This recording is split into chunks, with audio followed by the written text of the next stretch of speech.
সকলকে আগাম পবিত্র রমজানের প্রীতি ও শুভেচ্ছা। প্রিয় শিক্ষার্থী, আশা করি তোমরা ভালো আছো। এর আগের ক্লাসে আমি তোমাদের ক্লাস 7-এর বঙ্গভূমি প্রতি কবিতার উৎস, কবি পরিচিতি, বিষয় সংক্ষেপ এবং সেই সঙ্গে মূল কবিতার কিছুটা অংশ পড়িয়েছিলাম। আজ আমি তোমাদের বাকি অংশটা পড়াবো এবং বিভিন্ন প্রশ্ন ও উত্তর নিয়ে আলোচনা করব। তো আমরা চলে আসি মূল কবিতায়। এর পরবর্তীতে কবি কি বলতে চেয়েছেন দেখো। কিন্তু যদি রাখো মনে, নাহিমা ডোরি সমনে। এই লাইন দুটির মধ্য দিয়ে কবি কি বোঝাতে চেয়েছেন? তিনি বলতে চেয়েছেন যে মা, তুমি যদি কবিকে মনে রাখো তাহলে কবি মৃত্যুকেও ভয় পান না। অর্থাৎ কবি মনে করেন যে এই দেশমাতা তথা দেশমাতৃকা যদি কবিকে মনে রাখেন তাহলে মৃত্যু দেবতা যমকেও কবি ভয় পান না। এরপরে কি বলতে চেয়েছেন? তিনি বলতে চেয়েছেন মক্ষিকাও গলে না গো পড়িলে অমৃত হ্রদে। এখানে দুটো শব্দ দেখো। মক্ষিকা কথার অর্থ মাছি, অমৃত হ্রদ। অমৃত অর্থাৎ সুধা। অমৃত এমন এক পানীয় যা পান করলে মৃত্যু হয় না। অর্থাৎ এখানে কবি বলতে চেয়েছেন অমরতা দানকারী অমৃতে যদি মাছি গিয়ে পড়ে তবে সে অমর হয় না, তারও মৃত্যু হয়। আশা করছি তোমরা বুঝতে পেরেছ। এখানে দু একটা শব্দ দেখো। ডর কথার অর্থ ভয়। এরপরে সমনে কথার অর্থ মৃত্যুর দেবতা যম। অর্থাৎ এখানে কবি বলতে চেয়েছেন যে দেশমাতৃকা যদি কবিকে মনে রাখেন তাহলে মৃত্যুর দেবতা যমকেও কবি ভয় পান না। অর্থাৎ মৃত্যুকেও কবি ভয় পান না। এরপরে কি বলেছেন দেখো, সেই ধন্য নরকুলে লোকেচারে নাহি ফুলে। অর্থাৎ এই পৃথিবীতে আমাদের এই মানব সংসারে, মানব সমাজে সেই ধন্য যাকে মানুষ কখনো ভোলে না। তাই কবি বলছেন সেই ধন্য নরকুলে লোকেচারে নাহি ভুলে। এখানে নরকুল বলতে কবি মানবকুলকে বুঝিয়েছেন। অর্থাৎ কবি মনে করেন এই পৃথিবীতে, এই বিশ্ব সংসারে সেই ধন্য যাকে মানুষ মনে রাখে। এরপরে কি বলছেন দেখো, মনের মন্দিরে সদাশিবে সর্বজন। অর্থাৎ কবি বলছেন যে এই পৃথিবীতে সেই ধন্য যাকে মানুষ মনে রাখে, সেই সঙ্গে মানুষের মনের হৃদয়ে, মানুষের মনের মণিকোঠায় যাকে মানুষ জীবিত করে রাখে, যাকে মানুষ মনে রাখে, যাকে মানুষ সর্বজনীন করে তোলে, সেই এই পৃথিবীতে ধন্য। এরপরে দেখো, কিন্তু কোন গুণ আছে যাচিব যে তব কাছে। হেন অমরতা আমি কহগো শ্যামা জন্ম দে।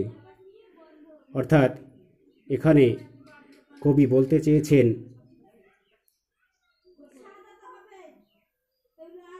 কবির এমন কোনো গুণ আছে যে দেশমায়ের কাছে এমন অমরতা কবি দাবি করতে পারেন।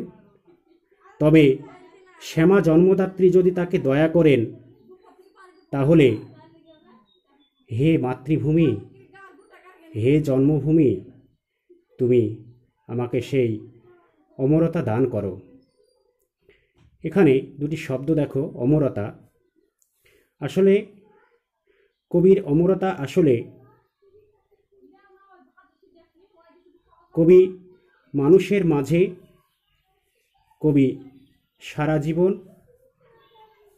অবস্থান করতে চান। মানুষ যেন কবিকে মনে রাখে। তাই কবি এখানে শ্যামা জন্ম দে বলতে কবি তার প্রিয় মাতৃভূমি, প্রিয় জন্মভূমি দেশমাতার কাছে কবির যে কাকুতি মিনতি, কবির যে চাওয়া পাওয়া যে হে দেশমাতা, তুমি আমাকে সেই অমরতা দান করো। এরপরে কবি কি বলছেন? তবে যদি দয়া করো ভুল দোষ গুণ ধরো, অমর করিয়া বর দেহদাসে সুবরদে। অর্থাৎ কবি বলছেন যে আমার যে ভুল ত্রুটি আছে, আমার যে দোষ আছে, সেই ভুল ত্রুটিকে মার্জনা করে তুমি যদি দয়া করো, তাহলে এই ভুল দোষকে গুণ বলে ধরে নাও। তাহলে তিনি সুবর দাত্রী বলে কবিকে অমরতার বর দান করতে পারেন। অর্থাৎ কবি বলছেন যে আমার মধ্যে যদি কোনো দোষ ত্রুটি থাকে, সেগুলো তুমি গুণ মনে করে তুমি আমাকে অমরতার বর দাও। এই দাসকে দেহ দাসের সুবরদে, অর্থাৎ এই দাসকে তুমি শুভ বর দান করো।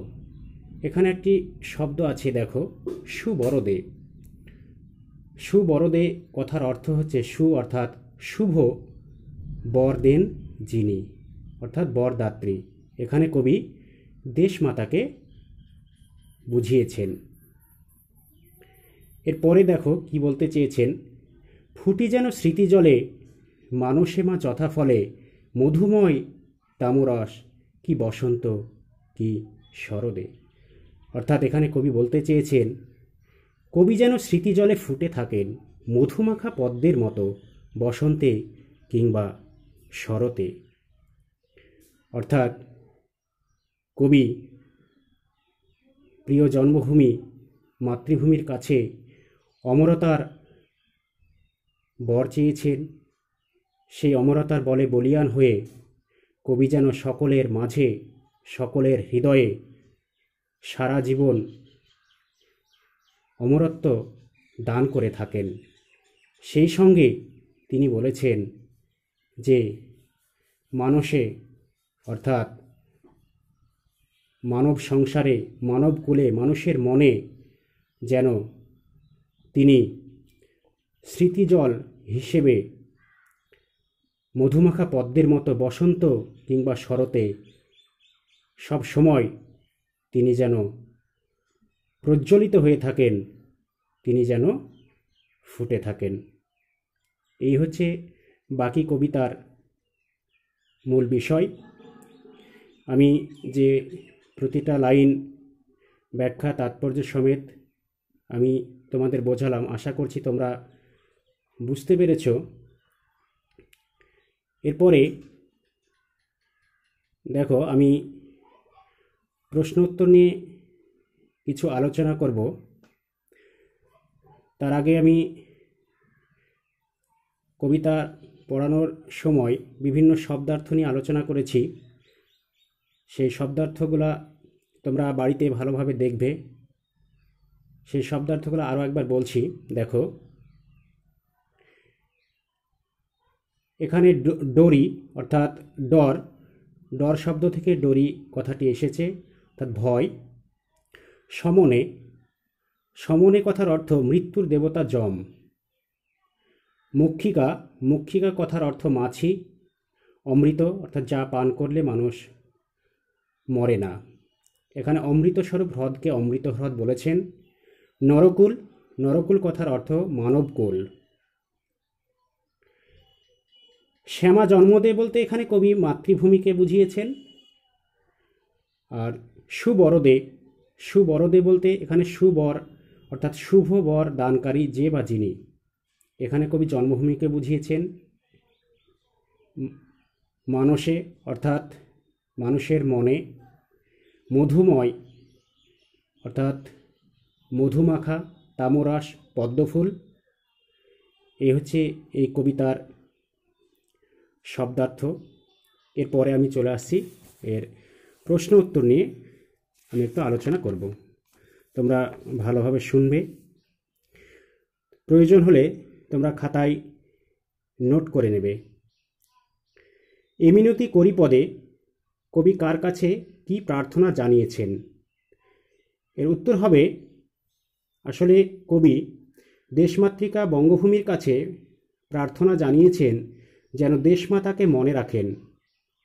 প্রবাসে থাকাকালীন যদি তার মৃত্যুও হয় তাতেও কবির দুঃখ নেই। যদি দেশমাতা তাকে মনে রাখেন তাহলে তিনি যমকেও ভয় পান না। এরপরে দেখো প্রশ্ন, সেই ধন্য নরকুলে, কোন মানুষকে নরকুলে, কোন মানুষ নরকুলে ধন্য হন? এখানে নরকুল বলতে মানবকুলকে বোঝানো হয়েছে। এই মানবকুলে সেই সর্বাপেক্ষা ধন্য বলে কবি মনে করেন। মানুষ যাকে কখনো ভোলে না, যে মানুষকে সকলে মনের মন্দিরে ঠাঁই দেয়, যাকে সর্বদা পুজো করে। এর পরের প্রশ্ন দেখো, পরমাদ শব্দটি কোন মূল শব্দ থেকে এসেছে? পরমাদ শব্দটি এসেছে মূল শব্দ প্রমাদ থেকে। প্রমাদের পরিবর্তিত কোমলরূপী পরমাদ। এর পরের প্রশ্ন, কবির নিজেকে বঙ্গভূমির দাস বলার মধ্য দিয়ে তিনি তার অর্থাৎ কবির কোন মনোভাবের পরিচয় পাওয়া যায়? এর উত্তর হবে, কবি নিজেকে বঙ্গভূমির দাস বলে মনে করেছেন। সেই সঙ্গে জন্মভূমি বঙ্গভূমির প্রতি তার অকৃত্রিম ভালোবাসা ও শ্রদ্ধাপূর্ণ যে মনোভাব, সেই মনোভাবের পরিচয় পাওয়া যায়। এরপরে দেখো, মন্দির শব্দটির আদি ও প্রচলিত অর্থ কী? মন্দির শব্দটির আদি অর্থ গৃহ বা যে কোনো বাড়ি এবং প্রচলিত অর্থ দেবালয় বা দেবগৃহ। এই কবিতাটিতে কোন কোন ঋতুর উল্লেখ পাওয়া যায়? কবিতাটিতে বসন্ত ও শরৎ ঋতুর কথা পাওয়া যায়। এরপরে আরও প্রশ্ন আছে, দেখো, মানস শব্দটি কবিতায় কোন কোন অর্থে ব্যবহৃত হয়েছে? মানস শব্দটি এই কবিতায় একটি অর্থ মন, অন্যটি মানস সরোবর। এরপরে দেখো আরেকটা প্রশ্ন, যে কবির দৃষ্টিতে নশ্বর মানুষ কিভাবে অমরতা লাভ করতে পারেন? এর উত্তর হবে, মানুষ মরণশীল। কবি মনে করেছেন এই মরণশীল মানুষ তখনই অমরতা লাভ করতে পারে যখন সাধারণ মানুষ তাকে ভোলে না, মনের মাঝে তাকে ঠাঁই দিয়ে রাখে। এরপরে আরও দু একটা প্রশ্ন তোমরা তৈরি করবে, বিশেষ করে এই বঙ্গভূমির প্রতি কবিতার কবির নাম, উৎস, সেই সঙ্গে এই বঙ্গভূমির প্রতি কবিতার বিষয়বস্তু অবলম্বন করে নামকরণের সার্থকতা। এরপর পরে আরও দু একটা প্রশ্ন তোমরা দেখে রাখবে, বিশেষ করে যেমন বলা যেতে পারে বঙ্গভূমির প্রতি কবিতাটি একটি সার্থক গীতি কবিতা বা গীতি কবিতা হিসাবে এই কবিতাটি কতটা সার্থক। এই প্রশ্নটি আলোচনা করার পূর্বেই তোমরা একটু আলোচনা করে নেবে যে গীতি কবিতা বিষয়টি কী। আসলে গীতি কবিতা হলো বক্তার মনের ভাবোচ্ছ্বাস। বঙ্কিমচন্দ্র চট্টোপাধ্যায় এই গীতি কবিতা সম্পর্কে বলেছেন, lyrical poetry is the spontaneous of powerful feelings. অর্থাৎ গীতি কবিতা হলো বক্তার মনের ভাবোচ্ছ্বাসের বহিঃপ্রকাশ, যেটা এই গীতি কবিতার মধ্য দিয়ে প্রকাশিত হয়েছে। আসলে কবি এই কবিতায় তিনি বিশেষ করে তুলে ধরেছেন তার জীবনের যে অনুশোচনা, তার জীবনে তিনি যে ভুল করেছেন, সেই ভুলের মাসুলে তিনি বহু মূল্যবান সময়, সম্পদ, শক্তি নষ্ট করেছেন।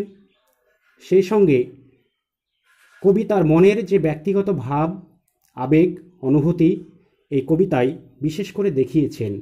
আর সেই হিসেবেই এই কবিতাটিকে গীতি কবিতা হিসেবেও বলা যেতে পারে। এরপরে এই বঙ্গভূমির প্রতি কবিতায় কবির দেশভক্তির অর্থাৎ মাতৃভূমির প্রতি কবির যে ভালোবাসা কতটা ফুটে উঠেছে বা ব্যক্ত হয়েছে সে বিষয়ে আলোচনা। তো আমি কবিতা আলোচনার সময় তোমরা দেখেছ যে এই কবিতায় সামগ্রিকভাবে কবির যে নিজের মাতৃভূমি বা বঙ্গভূমির প্রতি যে ভালোবাসা, সেটা সামগ্রিকভাবেই এই কবিতায় বিভিন্ন দিক দিয়ে আমরা দেখেছি এবং বিভিন্নভাবে সেটা রূপায়িত হয়েছে। তো আশা করছি সকলে এই কবিতাটি বুঝতে পেরেছ। সেই সঙ্গে বিভিন্ন শব্দার্থ, বিভিন্ন প্রশ্ন উত্তর নিয়ে আমি যে আলোচনা করলাম, সেই প্রশ্ন উত্তরগুলো তোমরা বাড়িতে ভালোভাবে তৈরি করবে, সেই সঙ্গে প্রয়োজনে নোট করে রাখবে। আর এই ছুটিটাকে ভালোভাবে পড়াশোনার মধ্য দিয়ে নিজেদেরকে কাজে লাগাবে, এই আশা, স্নেহ, মায়া, মমতা, ভালোবাসা রেখে আমি শেষ করছি। এরপরে আমরা পরবর্তী ক্লাসে আরও অন্য বিভিন্ন বিষয় নিয়ে আমরা আলোচনা করব। আজ এই পর্যন্তই। সকলে ভালো থাকবে, সুস্থ থাকবে।